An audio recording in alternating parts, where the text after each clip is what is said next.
Wagging Tails podcast.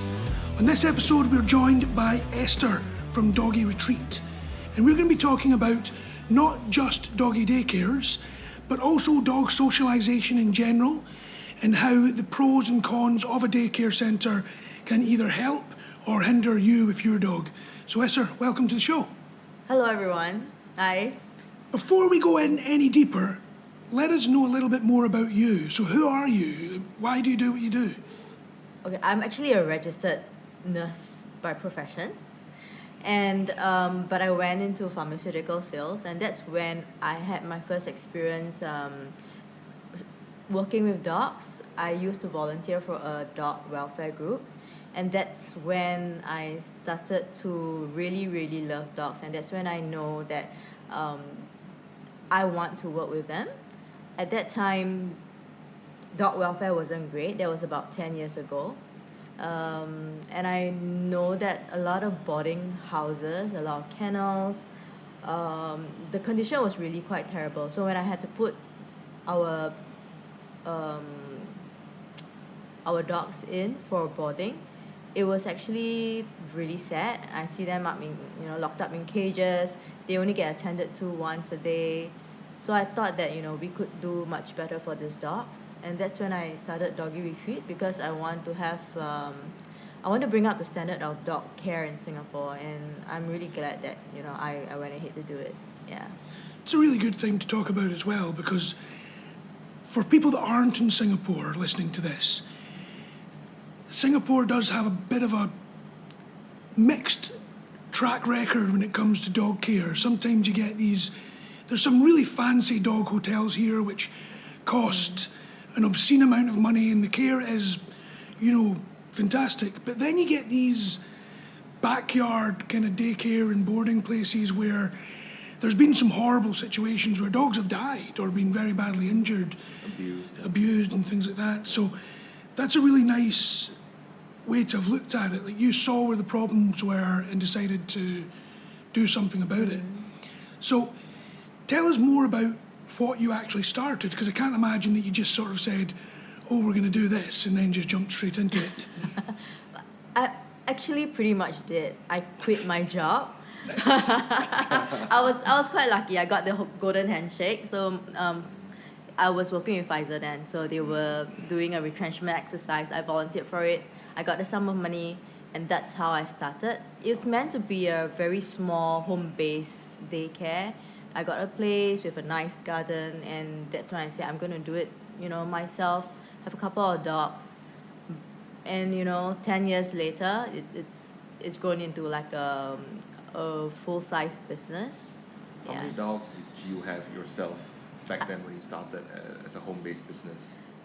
Okay, we just randomly have like 1 or 2 dogs at each time, and then pretty soon it just grew. It grew to 10 dogs a day, and then it went on, and now we have average of about 50 dogs a day.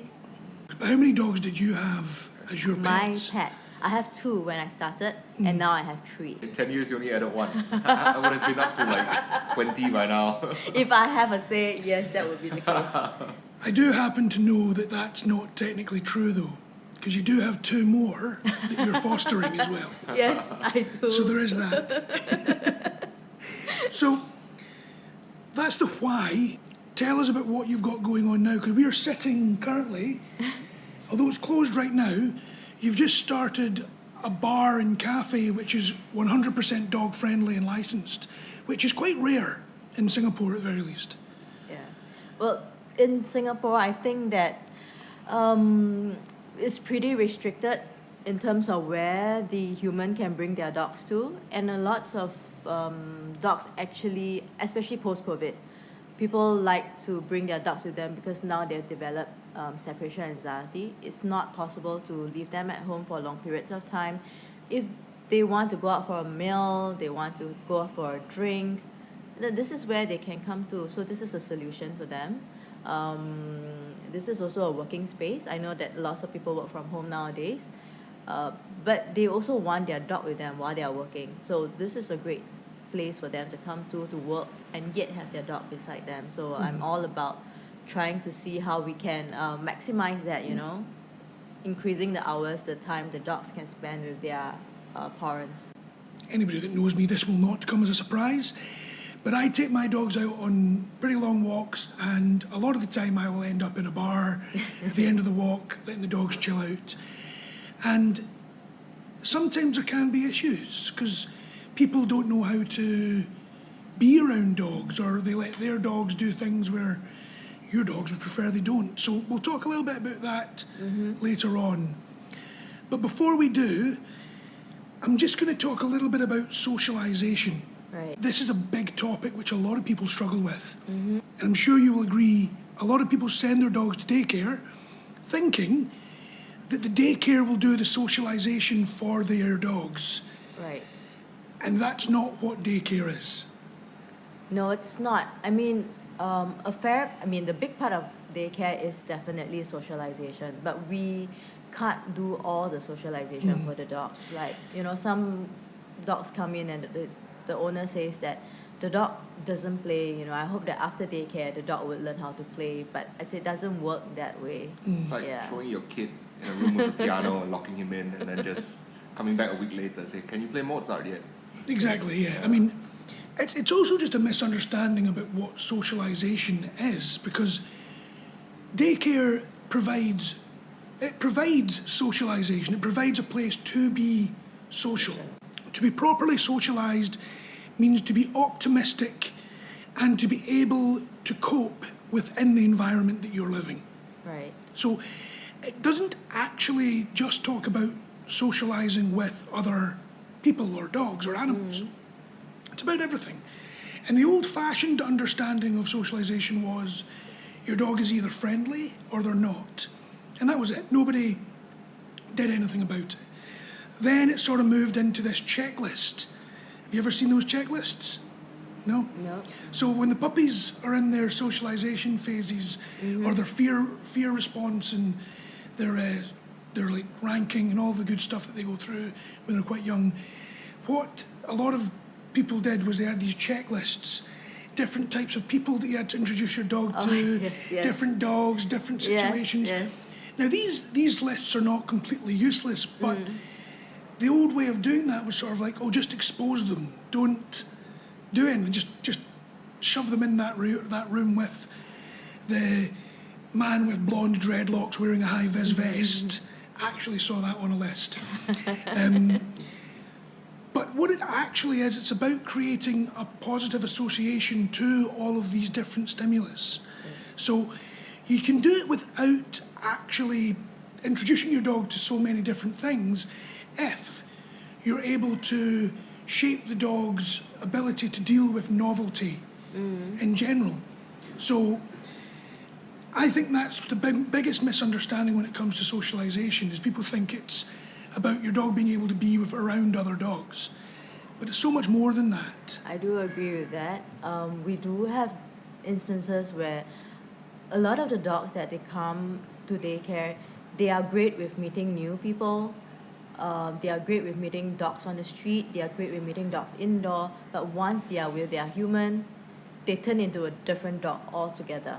Yes. So when the humans see the dogs in daycare, right, they say that this is a different dog. How do you do it? You know, so I said, but this is your dog. You know, this is a different setting, and that's when he comes in. He has this association. He knows how to behave.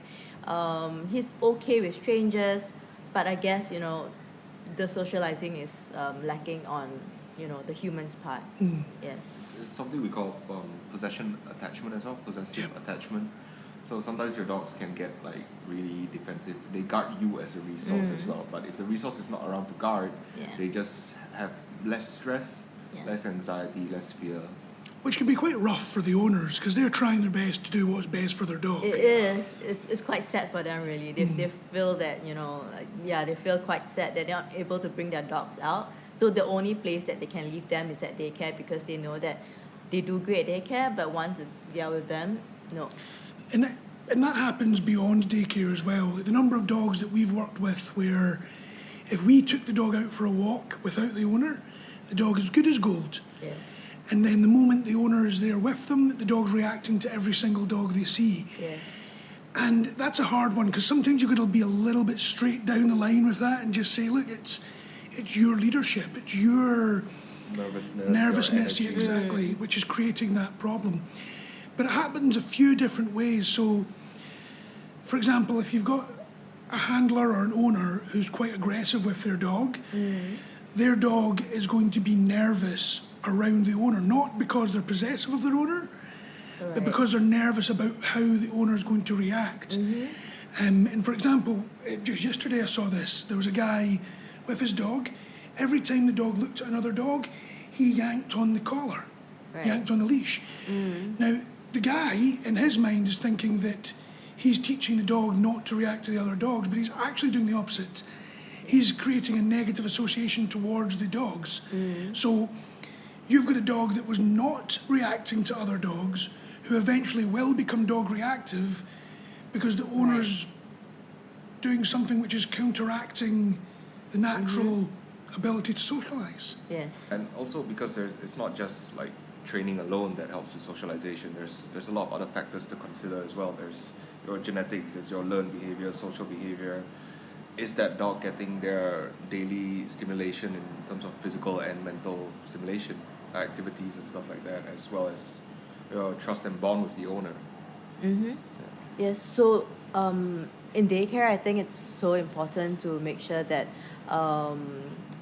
we manage their physical and their mental well-being as well. So, because being owners, the primary care of the daycare, the primary role is to make sure that the dogs are well taken care of, that we return the dogs back to the owner as balanced dogs.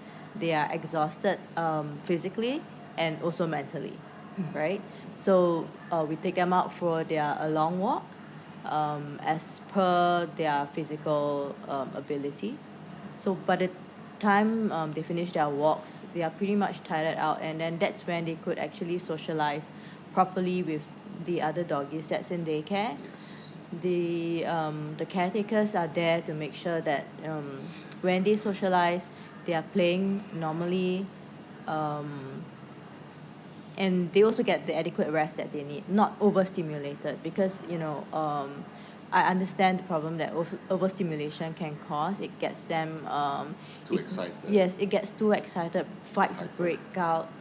So there's always a fine balance between trying to let them have fun and have the play, but yet not overstimulate them. Yeah. So there's a dog run further behind, right? Yes. If I recall correctly, because I brought one of our clients dogs there before. Do they walk there and then bring them to the dog park, or do you guys go to East Coast Park, the beach and stuff like that?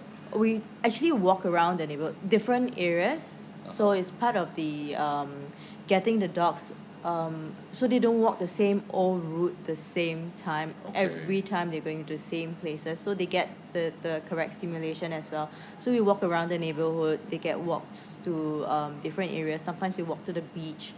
Sometimes they get to go to the dog park for a run. So it all just depends. It's pretty much free and easy depending on what the handlers choose, and of course the dog that they are handling, what they think that the dog might enjoy.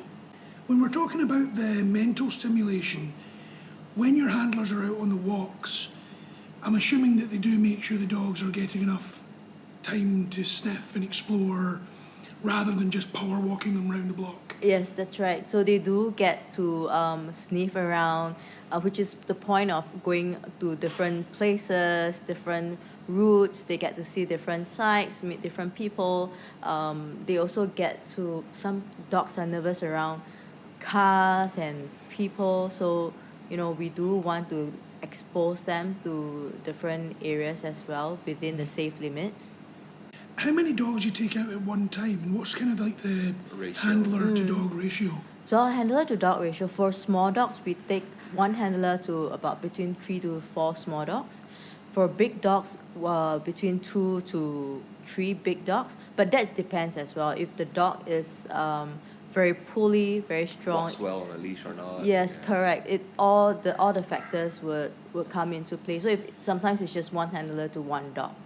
Yeah, and the requirement, right? it is, and we will also always work out the handler, which handler is handling which dog, the senior ones to the one that's a bit more difficult. And also pairing of the dogs is important, the energy level, how well they walk together. Some could be scared dogs, and then you could pair them with a very confident dog, and they actually walk really well. So, we do things like that, yeah. That leads me into talking about dog evaluation. So if somebody's wanting to join, Yes. what's your evaluation process to decide whether you accept the dog or not? Because I'm sure, like us, you don't just accept everybody, although I know for us it's more about if we turn the dog down, it's not the dog, it's generally the owner. Yes. But what sort of process do you have to evaluate dogs before you accept them into the daycare? Well, of course, the first thing I do is asking the owner about, the general dog behavior and what is the purpose of sending the dog to daycare. Why are they looking for just general socialization? It's because nobody is home to take care of the dog. The dog has got issues that needs to be sorted. So for me, it's important to understand why they are sending the dog to daycare. We are a play school, not an enrichment school, not a training school. So if a dog has actually behavioral issues, then I would just say that, it's best they go to a training school or enrichment school where there is, qualified trainers to work with their dogs. Like ourselves. Yes, exactly. Correct. So when if they say it's just for socialization, they come in, we will introduce some calmer dogs to them. So some dogs, they come in and we introduce on a one-to-one basis off leash to see how the dog reacts to the other. And then slowly we will introduce, if a dog is very hyper, for example, very playful, then we introduce somebody of similar energy that comes in and then see how the dog reacts. So that's how we base our assessment on, how well they react to the doggies in-house, to the environment, and as more doggies come in, are they okay? Yeah. So for us, when we're doing the initial assessment, we've got something we call a BARC evaluation. So that's a behavioural assessment and reactivity check. Now, I assume you wouldn't go into that much depth of it, but do you have something similar that you look out for? So right now I'm doing all the assessment on by myself based on experience. Does your staff help as well? Or No, always so it's fine? always just me. Okay, So it's okay. always just me. I don't rely on the staff to do the test because I don't have a checklist. So it's based on experience, reading the dog's body language. Do I think that they are reactive, and would they do well in the daycare environment? So the team is not able to do that because they don't have a checklist to fall back on. So what I have is experience, and the team might not be able to do so. Yeah. So that's something that you are going to be Yes. working on and developing. Definitely. Okay. Definitely. And it's always like, I can understand why you wouldn't leave it up to your staff to do it, because if something happens, that's shit hits the fan. Yes, definitely. It's better to be and safe than sorry, right? For sure. So what kind of training do you do for your staff at the moment? And what kind of training, now that you're growing, because you are growing quite quick, Yes, I'd imagine that's going to have to develop as well. that's right. So what have you done in the past versus now, versus what you want to do in the future? Yes. So we have always been a play school, right? So we are not teaching the dogs, behavioral commands and stuff like that. We just mainly, the team has to be well enough to, they have to recognize behavioral cues when the dogs are playing. So that is really important for me. Previously, we have engaged a trainer as well. So we are about positive reinforcement. So we have trainer that come in to train the team and make sure that they are well equipped with knowledge. And for me, myself, I do feed the team with articles, get them to read about social cues, about behavioral things that, that they have to understand. So it would be really beneficial to get them all to listen to the podcast. I think so. That's just a shameless plug right there. I think so. So this is one great avenue, and of course I am also. I've been working with you guys, talking to you about how I think it was probably around COVID time. Yeah, Yeah. we spoke just before COVID, COVID and then COVID hit, and everything had to get put on hold. Yes, so, correct. So that's been on my mind for the longest time to actually Get going. get going. Yeah, get develop proper procedures. yes, exactly, a training procedure for the team, so that they are well informed and they are knowledgeable in what they are doing. You've already got good internal training. You've outsourced in the past. Right. And obviously you're looking to develop more in the future, which of course we'll take that offline, but we're more than happy to help, and we'll design that for you and Yes, conduct I it for trust you. that. Yeah, I mean that's great. I mean, there's a couple of other questions that I think are quite important that people are going to be wondering, and that's things like, when you have all the dogs here, do you separate the big dogs from the small dogs? Do you have toys lying around? Is there like free range treats, water, thing like that? The feeding schedule. Yeah, Right. things to try and reduce or increase, depending on how you're doing it, Yes. the possession or reactivity. Right. Well, so we do mix the small dogs and the big dogs, because I feel that they should be able to get along well. The small dogs shouldn't be fearful of the big dogs. Neither the big dogs should learn to be gentle with the small dogs, and that's our aim of not separating them. But part of the day they are separated by their energy level more than their size. So it's more about behavioural separation Yes. rather than just based on their size. Yes, exactly. Not exactly physical. So we have the ones that, like in the afternoon, the calmer ones that just wants to go and rest and sleep, and then you've got the small little ones that wants to run around and play. So it's just giving them each their space. So we group the ones with higher energy level together, so that they could have all the fun that they want without intruding on the space of the ones that actually wants to be calm and peaceful. I think that's really good. I like that. And, I always say that sometimes the bigger people can be the more gentle and kind one, Yes, Not yes, necessarily when yes, you're aggressive. yes, that's the case. So, what about toys? What about water and food? All right, okay, so for toys, we do have toys because we play toys with them. We throw balls, and then we get them to fetch. So that's part of the daily activities that we do with the doggies. But there are some doggies who are toy possessive. So when that happens, then we would usually keep all the toys. So then, sorry, but the other dogs won't get to enjoy the toy in this case when that doggy is around. Even human possession, like, dogs, if they are getting cuddles from the human, Attention seeking. yes, some get upset. So the staff don't sit on the floor. They don't sit around. Yep. If they're giving attention, they do it usually standing. Yeah, so that minimizes the risk of a fight breaking out, somebody getting displeased with the other. I guess it's also a safety factor for the staff as well. Yes, it is. And for food, we do feed the doggies food, but it's always done separately. So they get fed individually in an enclosed area where the other dogs cannot see them. So this is how we do our feeding. Water, we have communal water bowls. So far we haven't had an issue. Certain doggies, perhaps just one or two in my line of work, that dogs do get upset when they are drinking water and a dog comes along and wants to drink the water at the same time. Yeah, so in this instance, we actually will be, the team is actually there. They know the dogs well. So when the dog is drinking, we make sure we stand by and make sure that the other dogs don't come around to the water bowl. Okay. Yeah. Which is fair enough, right? Like if you were taking like a big chunk of water out of a big gulp, I take a straw and I just put it in while you're drinking. You wouldn't feel very comfortable, would you? So dogs learn as well.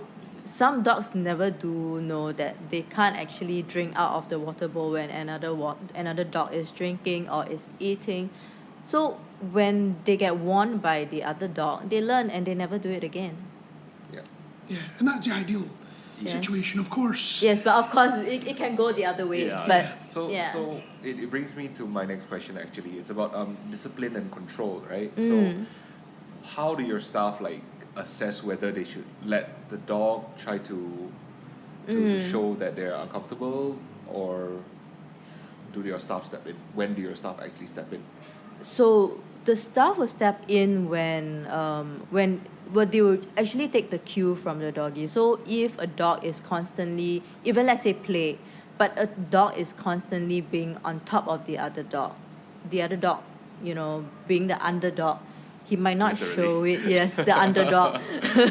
So that's when the staff steps in, separate them, and then let them restart the play on a more level ground, because play is always it's never balanced. Yes. So we always try and let them have a more both have the same balance footing per se. Right. Yeah. So how do they how do they stop and then restart it? Like, what do they actually do? So they have to physically get involved, right? they step in the middle. Okay. Yeah, usually they step in the middle, and then so they break them up and then calm them down. Okay, you can restart again, and whether they choose to or not. And we don't allow multiple dogs to go after one dog. Yes, ganging up basically. Yes, correct. That's quite common in daycare. If you don't know, you think it's play, but it's actually not play, so we don't allow that. So if it's 2 dogs to 1, we also watch that very closely. So usually we try and encourage 1-to-1 play.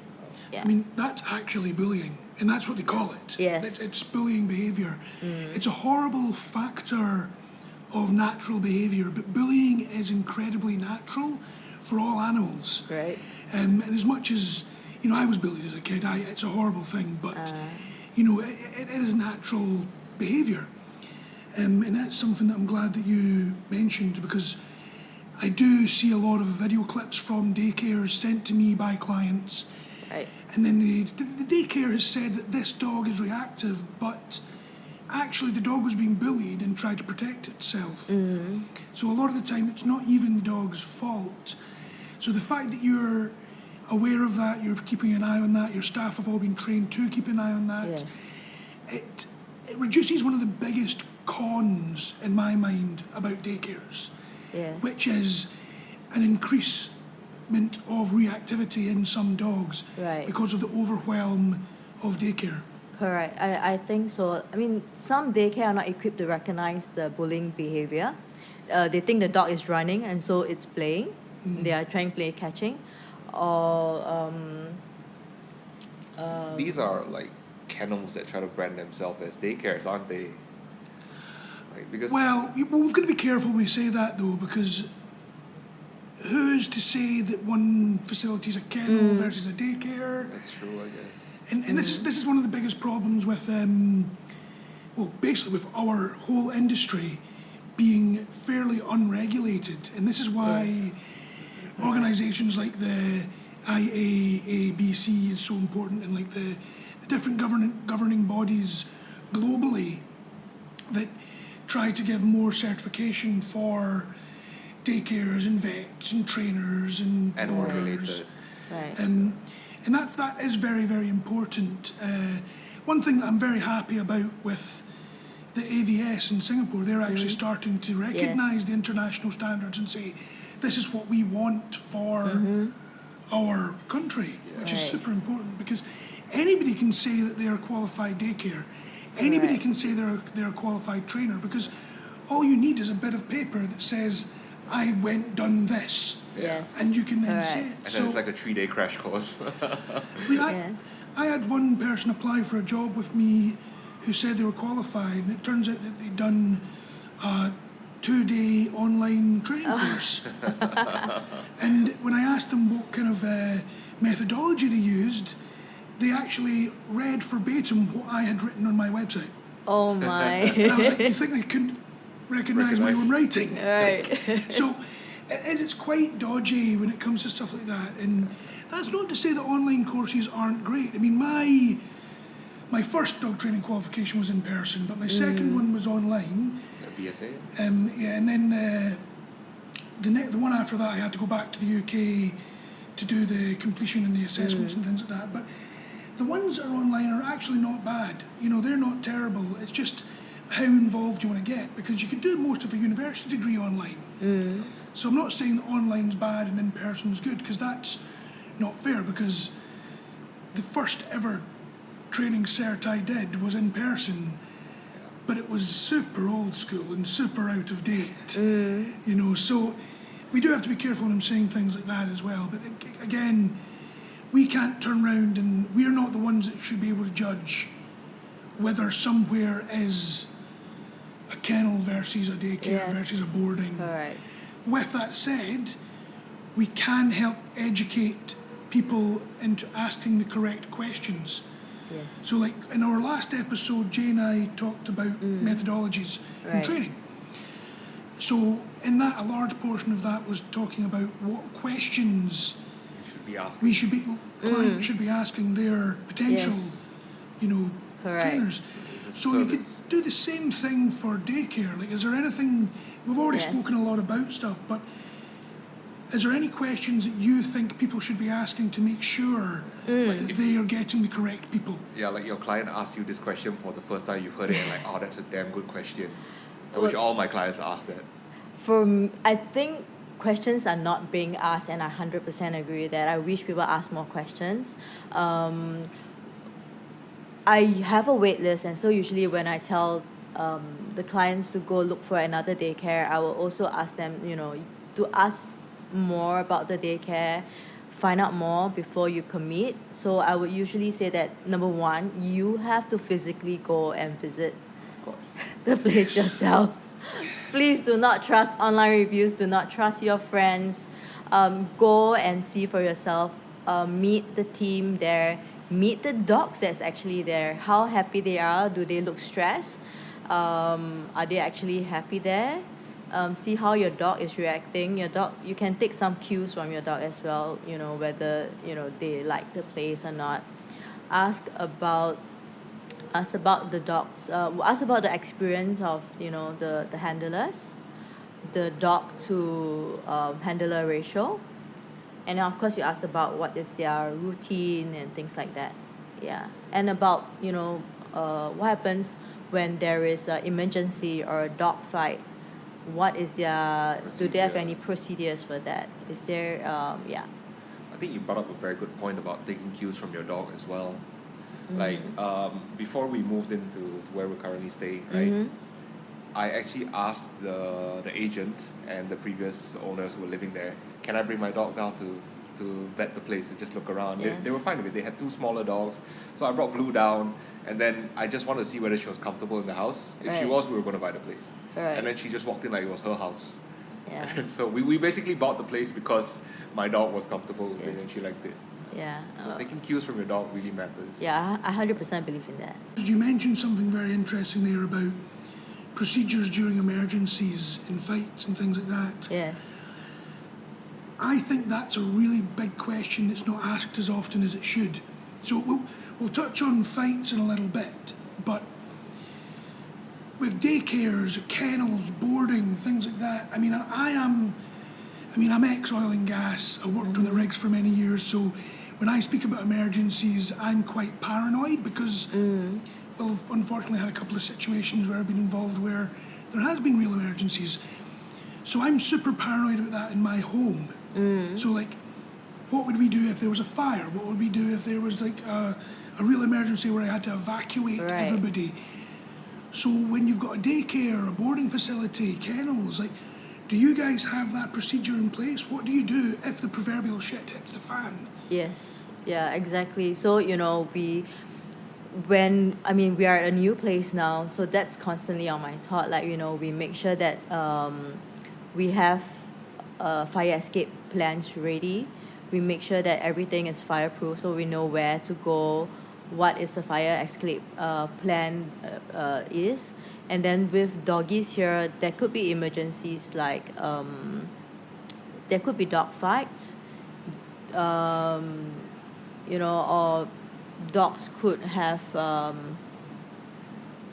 Medical issues, Yeah. seizures, things like that. yeah, it does happen, overheating or whatnot. So it's really important to know and recognize signs and then know where to bring the dog to. What is your procedure? So without naming any names, obviously, Right. have you had any situations in the past where you could share that there was an emergency and how you dealt with it and what the end result was? Well, yes, of course. So we had an emergency, where a dog was injured. So we actually work really closely with a few vets that's in the area. We have a close working relationship, so they know if I ever needed their help, they are there.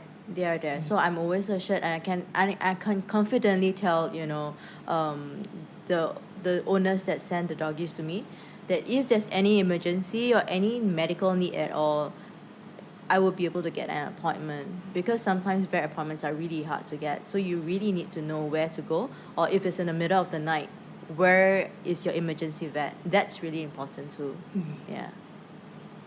I mean, we even had an experience with my mother-in-law's cat, which was horrible. You know what I'm talking about now. Needle, right? The cat swallowed a needle, and between my wife and I, we phoned up 4 or 5 different vets, and none of them would see us. And I ended up having to pull like a professional connection and call up and say, hey, this is Fraser from Noble Canine. I've got a cat that this has happened to. Can you see me? And they were like, yes.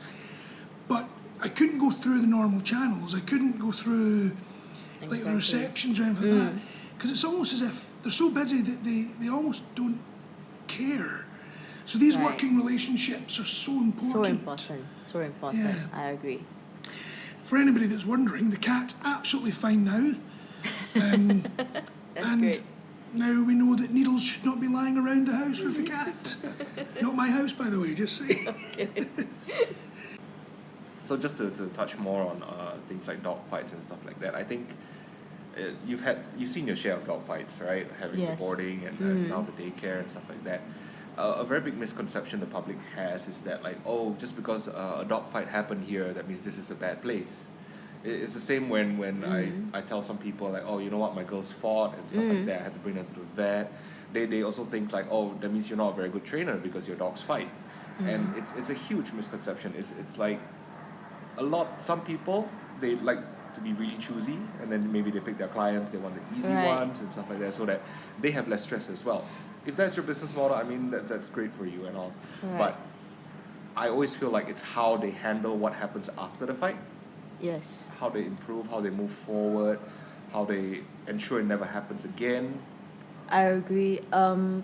So when a client come in, I will always 100% tell them that coming to a daycare is never what you imagine it to be. They would just be having fun here and playing the whole day through. It's not like that. Fights complications. Yes, fights can sometimes happen. But I think at a daycare setting where it's the place are regulated is better than going to dog cafe or dog run. Going to a dog run where you have no idea who you're going to meet. So in daycare, at least it's regulated. It's a much safer option if you really are looking at having your dog socialize with others. But you can never promise, right? No, never ever. So I always say that you can. Your dog could be perfectly great, but you could be collateral damage. 2 dogs are fighting, and you happen to be next to and your dog the just dog. too happy and just walk past and gets nipped. Exactly. The other 2 dogs are fine, but your dog can get nipped. So it's not always all rosy at daycare. So it's important to find a daycare that's transparent enough to tell you what is not so good, what is good, and yes. But correct. Also, of course, I guess you guys focus on management as well. Yes, 100%. So I always say that the team is there to recognize social behaviors and cues.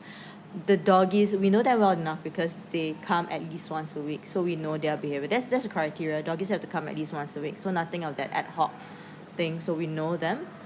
You have a dog that's always muzzled. We don't muzzle dogs. Okay. So if a dog actually needs to be muzzled, I would usually suggest that they find Training first. a training, where they can go for training. I find that if you're muzzled, and we actually have a lot of doggies, we have 40 over to 50 doggies, and you're muzzled, you probably lose the ability to try and defend yourself. I think you put that dog in a lot of stress. We could get them to react more once their muzzle is off. I just feel that that's not fair to put them in an environment Especially like if they that. haven't been properly trained to Correct. don the harness, don Yes, the the muzzle. haven't been Yes. shaped. Yeah. Well, but I mean, like, sometimes I like to put the muzzle on my girls when I bring them for a walk just for fun because it keeps people away. Yes. They love to wear the Okay. muzzle. I take it out and then they are so happy they just run straight into the muzzle. It's a very important factor that I personally feel that all dogs should be muzzle trained because I swear, like, Aramis that I used at the vet when we did the presentation at the vet, Yes. and when I used Aramis, the reason I used him was because he hasn't worn a muzzle in a long time because, Right. well, it's Aramis and he's Not literally necessary. ridiculously calm. So I wanted to be able to show how to do the shaping. But even a dog like Aramis, who is very, very calm, if he had a broken leg and the vet had to reset the leg, asking him not to react, because you can't explain to him, hey mate, the vet's doing this for your own good. Dogs don't understand that. Yeah. So if somebody puts hands on the dog on a broken limb and they're having to do a reset, of course the dog's going to nip. Of course they're going to bite. Right. You know, so muzzle training is super important, I feel. And I'm sure most people would agree with that. Yeah. But I do agree with you, if the dog is needing to be muzzled to be around other dogs, it's unfair for the dog that's needing to be muzzled. Yes. And it's putting that dog and other dogs at risk as well because, contrary to what a lot of people think, a dog can still nip when it's wearing a muzzle. Yeah. Yes, I agree. I have been caught by a dog who has been muzzled. Yeah. So it's a very important factor to have Yeah, that. I think it's important, like, I agree with you, to distinguish that not muzzling is not a bad thing. I think we need to recognize that. So it's good to have that muzzle training, but it's just the social situation that you're going to put the dog in, then that's not fair. If you're going to put him on a muzzle and everybody else is not on a muzzle, then that's not fair. I mean, it would be slightly different on some. So in some cases, we've had to do, especially ironically, mostly labs, if they're just vacuum cleaners, and you're walking them and they just eat everything. Yes. So there's been situations where I've said to the owners, okay, Yeah. get the muzzle on the dog first until we are able to teach them not to do that, Right. because they're going to hurt themselves if they're Yes. vacuuming up cigarette Yeah. butts and Correct, why not? Yes. dirty chocolate wrappers and God knows what. So, muzzles are not always an indication of aggression or reactivity. It has a very negative connotation. Although you do get some really entertaining muzzles. Like I saw one the other day, which was like a werewolf muzzle with a pacifier in its mouth. I was like, it's the most bizarre muzzle. But, they're there for a reason and they should be used appropriately. I feel like Yes. muzzle shaping, muzzle training should be seen as like the same way people see crate training. Yeah. Yeah. Correct. It's not a bad It's thing. something that should always be done. Doesn't necessarily mean that your dog needs to sleep in the crate or be in the crate all the time or be muzzled all the time. It's good to prepare. But yes, exactly. Because you never know. You never know when You it's might suddenly going have to migrate and bring your dog Yes, along, so I at least you have agree. crate training done. So that brings us to talk about the cons here. So I'm not throwing anybody under the bus, but obviously Right. there's pros and cons to everything. Yeah. So most common cons for daycares and boarding, things like that, are overwhelm and overstimulation, which can potentially create reactivity where there was none in the past. Personal care and supervision, which you've already addressed with your human to dog ratio. But even then, even if you've got like 2 or 3 dogs to one person, as much as that's a great ratio, it's still not one-on-one, and some dogs do need that. So it's important for people to understand that. Risk of illness.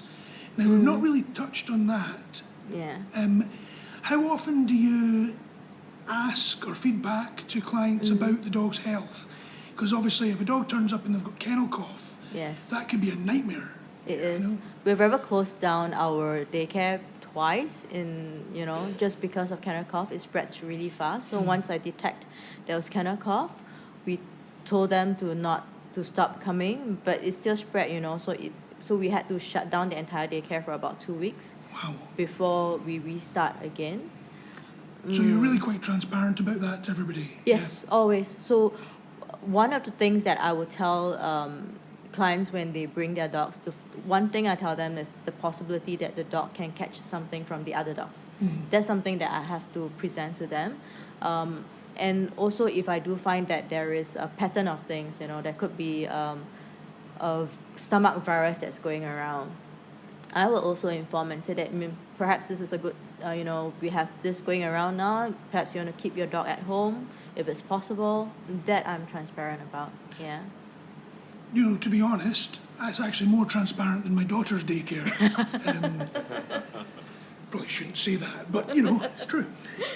Okay, so there's also learning bad behaviours, because learning good behaviours, that's one of the big pros. Yes. But like kids, like I was just saying with daycare, with my daughter's daycare, if there's a group of children in there that are behaving badly, that's a potential that my daughter could pick that up, and dogs are the exact same. Yeah.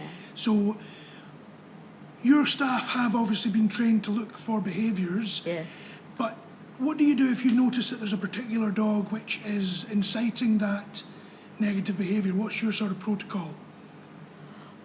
Well, for us, if naturally the staff would stop, whatever is the unwanted behaviour that the dog is displaying. Usually we will calm the dog down, put on a timeout, and then they can, restart after they have calmed down. So we do this multiple times with a dog. And of course, if this is consistently an issue, we will address it with the owners and tell them that, it's good if they could get training for the dog before the dog comes back to daycare. Yeah. That's fair enough. So this leads me to probably a more difficult question, because obviously it's not fun to tell people, sorry, your dog's not right for daycare. But obviously not every dog is suitable to be in daycare. Not every daycare is suitable for certain dogs. There's multiple different types of daycare, as you said earlier on. You've got daycares that specialise in training, you've got daycares that specialise in enrichment, daycares that are playgroup sort of style, daycares that are more kennel based and isolate the dogs, and it's not really our place to be telling people which is the best type, especially when there's so many different personalities of dogs and requirements for these dogs. But what do you look for to ensure that the dog is a good fit for you guys? Not so much in your initiation process, but more on if you had to say to somebody your dog's not a good fit, what would you really be looking for? How do you break up with a client? Basically. Yes. Yeah. All right. I mean, more often than not, if I have to break up with a client, it's usually because of when a dog bites another dog, for example. That would be the most common reason why I would have to part way with a dog. Then that's when I say that this is out of my expertise. I need somebody professional. I need somebody who is able to help this dog and the owner, because I recognize that, where my knowledge is, I can't, I'm not, my limitations basically. I'm not a trainer. So when it comes to dog who is reactive, who has bitten another dog, then that's when I would say that, I think it's good that you find somebody professional that can help with this issue. Yeah. And that's something, we've mentioned this before in the podcast, but it's something that I feel is very, very important. If you have a sore tooth, you don't go to your GP. Right. You go to the dentist. Yes. If you have a psychological issue, you don't go to, your chiropractor. Right. Yes. So I always feel that if you've got somebody that's got a dog who's got a potential medical issue, they've got to make sure they go to the vet or the correct specialist. Right. If the dog's got a basic obedience issue, then you can go to a basic trainer. Right. Or if it's a deeper behavioural issue, they've got to go to a behavioural specialist. Or, Correct. If it's a dog that's got a real psychology issue, then they've got to go to a veterinary behaviourist. And there's all these different professionals, which is just so important that people understand. That's issues right. like that. Yes. So if they come to me with training, questions or behavioral questions, I usually would try and direct them to the correct source. I don't just cut them off straight away, of course. I know that, look, your dog has just bitten someone. no, out you go. So what you're saying is when you break up with somebody, you try and set them up with somebody else before you Yes, I do. It's very open-minded.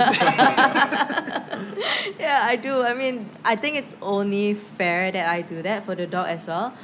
I don't want to reject a dog just cause it's troublesome or they cause trouble. At the end of the day, we want to be able to help the dog and make sure that they just become more balanced and Yeah, not. I mean, Yeah. I think it's no secret that the only people that I enjoy working with are people that work with the dogs because they care about the dogs. Yes. It's not about making money. It's not about... And like some people do this industry thinking it's an easy life. I think that's mental. But, I you think know, it's not. like you said, you know, it's probably a lot easier if I could just take in dogs that's really easy, dogs that just plays the whole day, no behavioral issues. But that's not the point of a daycare.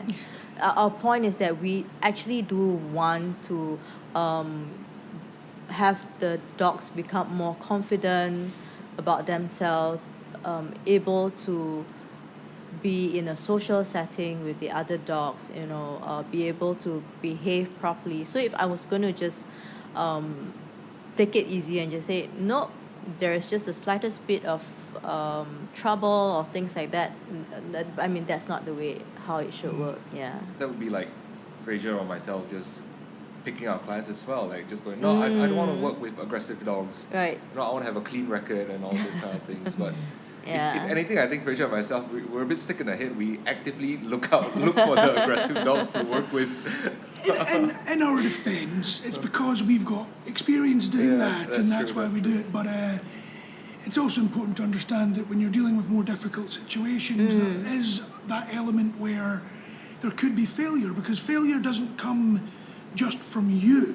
It comes from the environment around you, what's happening. You know, Yes. is there the lifestyle of the owner Yes. going to be very difficult as well? You know, I've had clients who have had fantastic results for the first couple of months, and then I don't hear from them.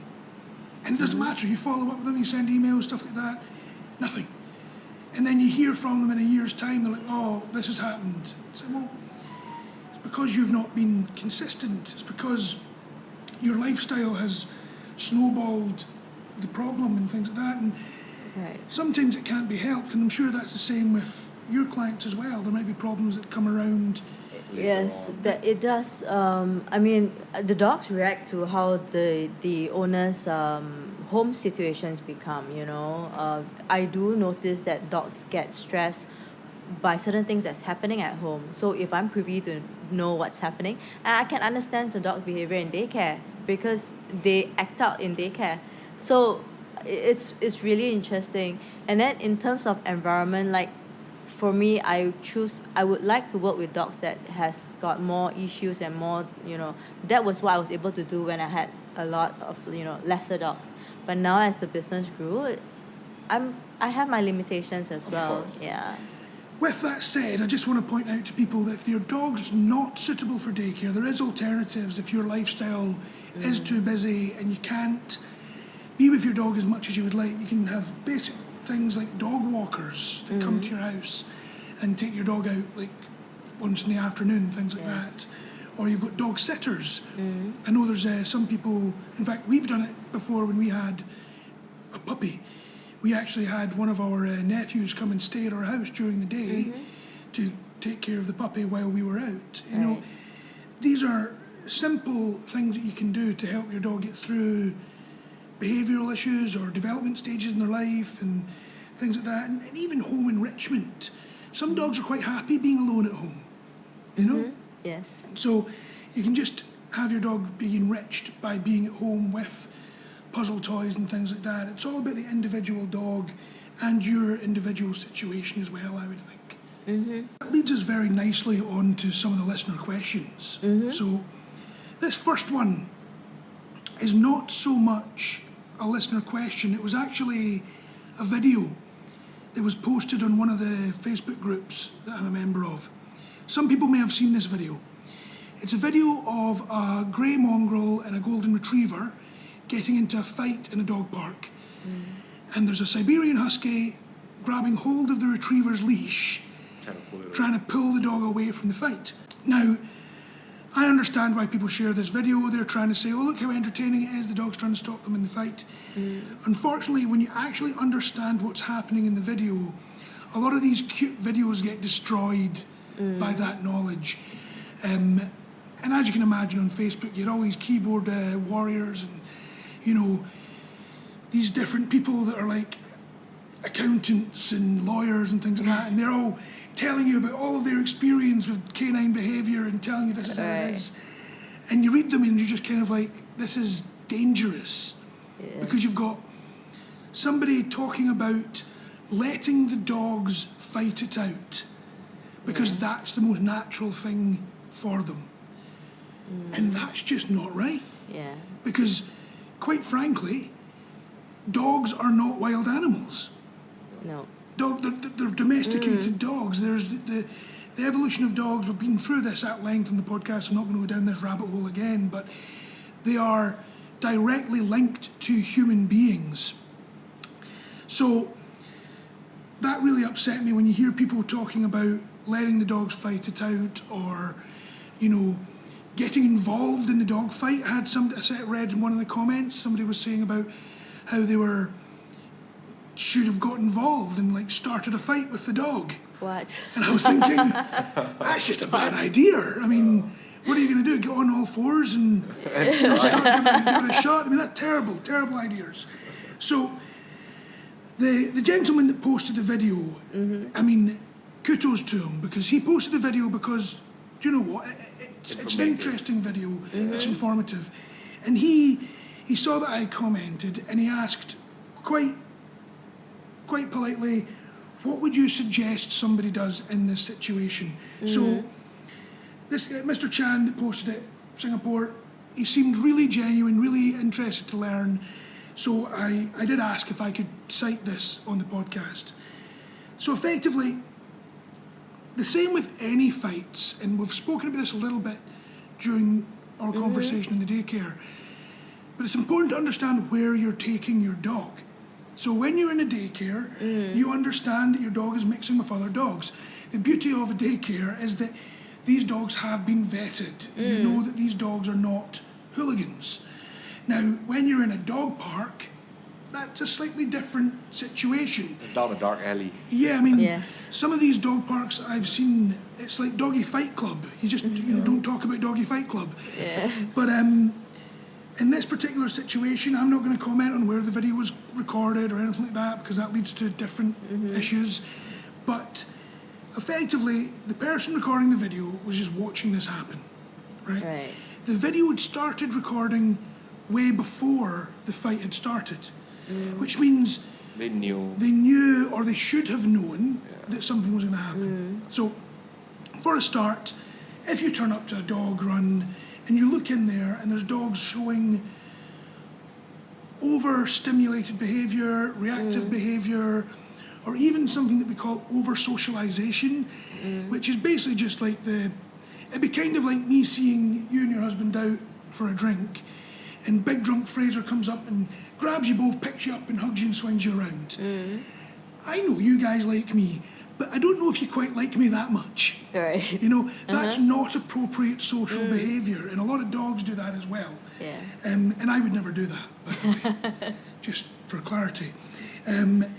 So you've got to read the room, as it were. If you're going to go into a dog run, or if you're going to go into a park area, if the dogs don't seem like they are playing appropriately, do not even enter.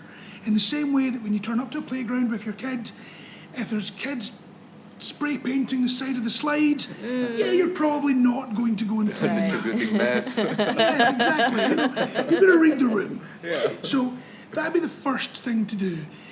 The next part is to preempt the situation. If you see that there's a potential disagreement going to be happening, in that particular video, it's super obvious. You can see the posturing, you can see that the dogs are unhappy with each other. In that situation, it would have been super easy for the person taking the video to just walk between the dogs, pick up the dog's leash and wander off with that dog. The fight hadn't got to the point where that dog that was off leash was going to pursue. It was Right. not at that stage yet. Yeah. So that would have been the first step. The next stage is when it gets beyond that step, and this is when training and preparation comes in very, very handy. Now, for those that have not listened to the first episode of this podcast, we go very, very deep into my boy Athos, who was very dog reactive at one stage in his life. He's a big lad, so that was something that we really needed to sort out. He is the reason that I do this for a living. And one of the biggest things that we did was, during his rehabilitation process, was appropriate socialisation, the ability to be around other dogs without interacting with other dogs. That's proper socialisation. Training him to understand that he should be focusing on us, not the other dogs around them. So that's when when a dog is properly socialised and trained, even when there's other dogs around, they should still be able to focus on the handler. Stacking response. So this is very, very important. This is a stacked set of commands or cues that you will drill over and over and over to pull your dog out of a situation like that. If you know that your dog has a potential to get into these situations, this is the sort of thing you would do. But most of all, reading your dog. It's just such an important factor. If you're not communicating with your dog properly, that's something that needs to be worked on. And that's just reading calming signals, as you were saying earlier, and reading the room, making sure that you're able to understand how they're feeling. Are they feeling stressed? Is it time to maybe bail out before anything like that goes wrong? And that's really the best way of dealing with any dog fight. But inevitably, things will go wrong, and there will be a situation where you've got to talk about an actual dog fight. And this is where it gets really quite hairy. Because there's a lot of stuff out there. Furry. Could be furry, yeah. So you'll hear me talking a lot about being calm, confident, consistent and clear. This goes for any leadership, not just with dogs. But especially when you're breaking up a dog fight, you cannot lose your head. You cannot be overexcited. If you start shouting and screaming, panicking, the dogs are going to feed off of that energy. And the fight's going to get worse. And it's going to get way worse. Then you've got things like noise breakers that we spoke about with the newspaper. Yes. Those things can be effective, but it also depends on the severity of the fight. Yeah. I've seen people trying to spray water at the dogs and having zero effect. And again, Or making it worse, Or actually. making it worse because you're increasing the stress. Then you've got probably one of the most well-known, But least practiced, I would say. least practiced, yes, but it's also got pros and cons, is the wheelbarrow. And this is when you hear people talking about picking the dogs up by the back legs and walking them back. I am not going to say that this doesn't work, because it has a very high success rate. The problem is, you don't know if it's going to work or if it's going to make things a lot worse, because when you're doing that, two things are happening. You're pulling the dogs directly away from each other. Look at any predator's mouths. Their teeth are pointing backwards. If they have locked onto the other dog and you do that, you're going to create a lot of damage. And I've actually seen an instance where I was in the States, and then this dog fight happened, and then the owners just they started shouting like wheelbarrow, wheelbarrow, because everybody knows what it is, right? But when they picked up the dog's back legs, immediately the dog started ragdolling. Yeah. Yeah. So And it's that can that be didn't really end bad. well. Yeah, That didn't I end can well. imagine. So, yes, that's a potential, but you've got to understand what you're doing and know that that's not going to work 100% of the time. You've also got redirected attacks, which we didn't talk about in daycare, which, to be honest, the fact that we didn't means that you guys have been pretty good at stopping this from happening before it gets to that Yes, stage. before it escalates. Redirected attacks can be very, very bad, because the dog's not going to deliberately bite a human, but if they're in that headspace and they're automatically grabbed, they're going to just turn and snap. And it's not because the dog's aggressive towards humans, No. it's redirected. So, really, if you had to break up a dog fight, you want to be trying the noise break if it gets to that stage. If it's your dog, read your dog. Make sure that it's not at a level where you're going to get hurt. But walking between them tends to be the best way, unless you're wearing shorts. But if you're wearing like thick jeans and you're able to walk between the dogs Most of the time, dogs will separate in that instant.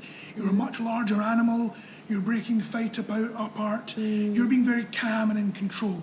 If you're going crazy, don't do that, that's going to end terribly for you. Yeah. Then you've got things like breaking jaw grips. Now this is where it gets a little bit darker, but sometimes it needs to happen. If a dog has locked in and has got a good grip on the other dog, pulling them away is going to create a lot of damage. These tools, unfortunately, were designed for dog fights, like dog fighting rings, which is pretty horrible. But effectively, it's a slim, like a slim, flat stick, which is very strong. Slide it into the dog's mouth and twist it so that it opens the mouth, and you can pull them away. If you're able to get the dog away like that, don't pull directly back. Pull to the side and around. And the dogs should be having one person each, side and around, going in opposite directions, wheeling away from each other, and then walking away.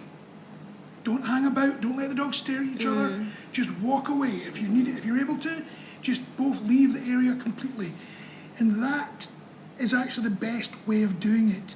You don't want to be getting involved in the fight. Don't pretend that you're a dog. The whole part about being the alpha dog is utter nonsense. I'm not going to go down that rabbit hole. Listen to the last episode if you want to hear me go down that rabbit hole. Don't try and be a hero, but make sure that your dog is kept safe. That's basically the best advice I would be able to give to anybody with regard to a dog being in that situation. And of course, post-fight treatment, if you like.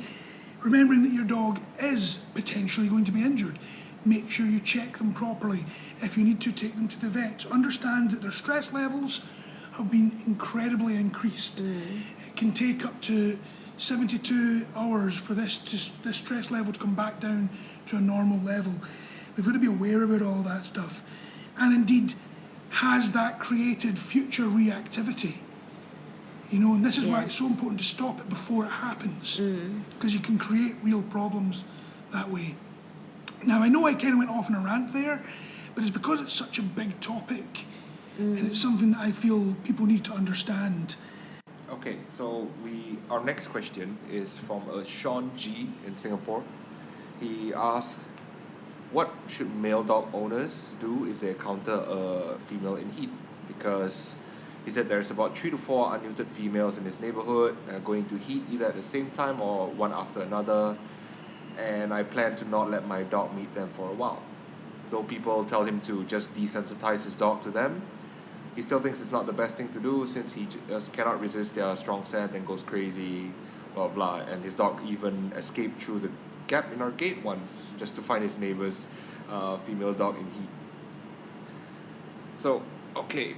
First thing is, it's a primal instinct. It's the same as for humans. Like, there are just some instincts that you cannot change. You might be able to manage it a little bit better, but you're not going to be able to completely desensitize a dog to something that's deeply rooted into them. Well, I'll just share a very quick little story here. Yeah. When Aramis was about a year old, we were at the beach, and I had just showered him, and I'd asked him to sit down and wait till I showered Athos. I turned my back to shower Athos, and when I turned back around, Aramis was sprinting down the beach, straight into the water, swam to an island, which I very quickly, not knowing what was going on, followed him. And it turned out that this gentleman had decided to bring his bitch in heat to the beach, to the dog beach. It was not the best idea on his part. And this dude was totally nonchalant about it all. He was just like, oh, this has been happening all day. And I'm like, oh yeah, I wonder why. Asking a male dog, even a well-trained male dog, To not react to a bitch in heat is hard work. It's the same as humans. We can be the most loyal and good people, but if you see somebody you find attractive walking down the street, you're going to look. And that doesn't make you a bad person. Desensitizing an animal to wanting to follow their primal sex drive is quite unrealistic, to be honest. So there's things that you can do it's basically you have to let your dog make the choice, right?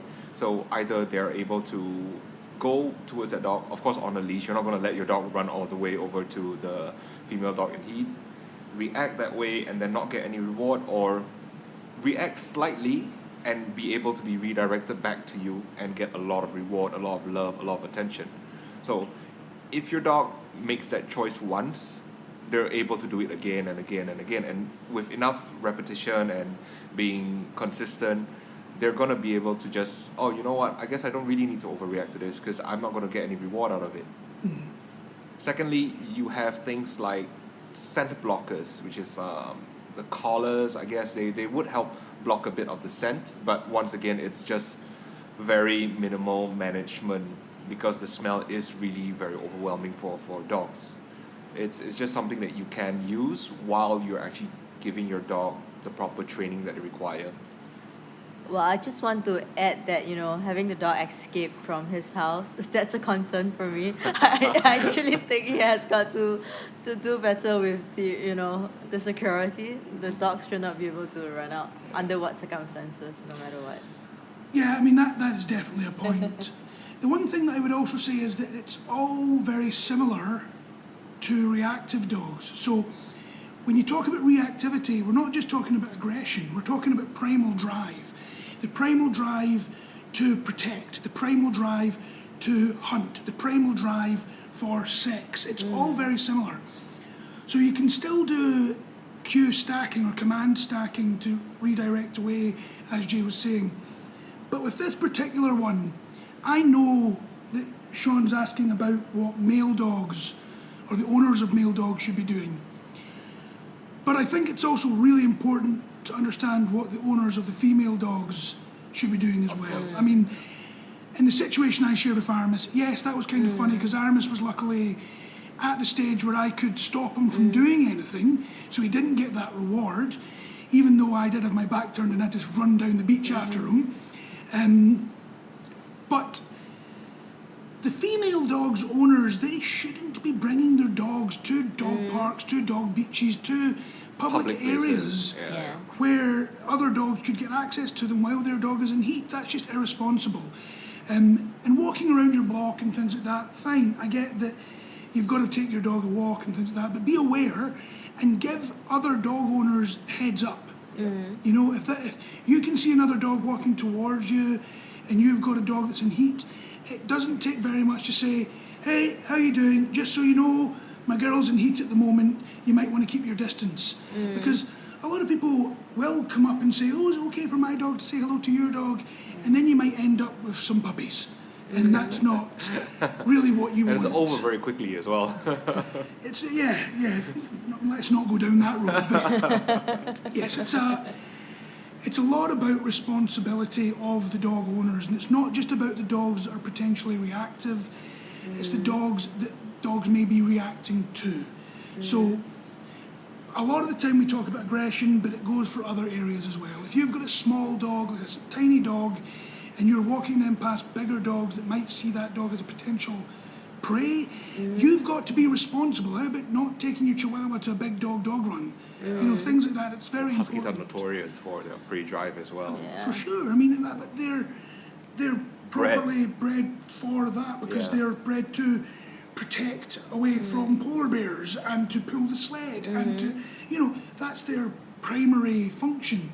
Of course we do that. And then when you've got our Singapore specials, the street dog, jungle dog sort of thing, their prey drive is going to be pretty high because they have to be high to survive.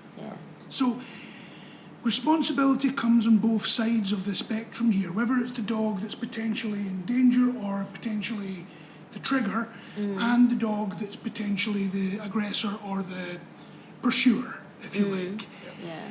Everybody needs to be aware that you are your dog's protector, regardless what side you're on. There's no right or wrong in these situations, and it just goes to show, right? Like bitches be crazy. Well, that's a hell of a note to finish on.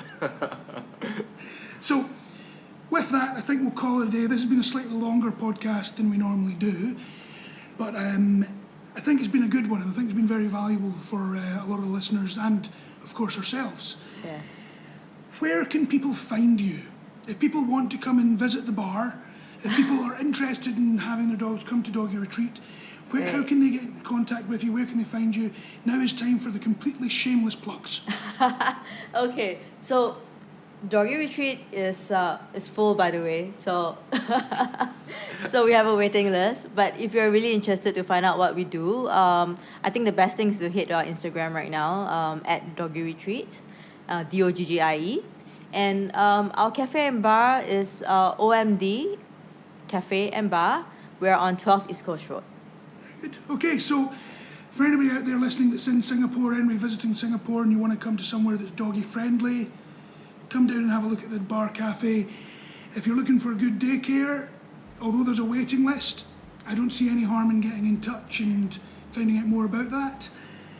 And if you guys have any questions at all, please do not hesitate to reach out to us, and we will get in touch with you if it's required, or we'll address them on the next show if we can. And with that, guys, hope you've enjoyed this episode, and we will see you next time.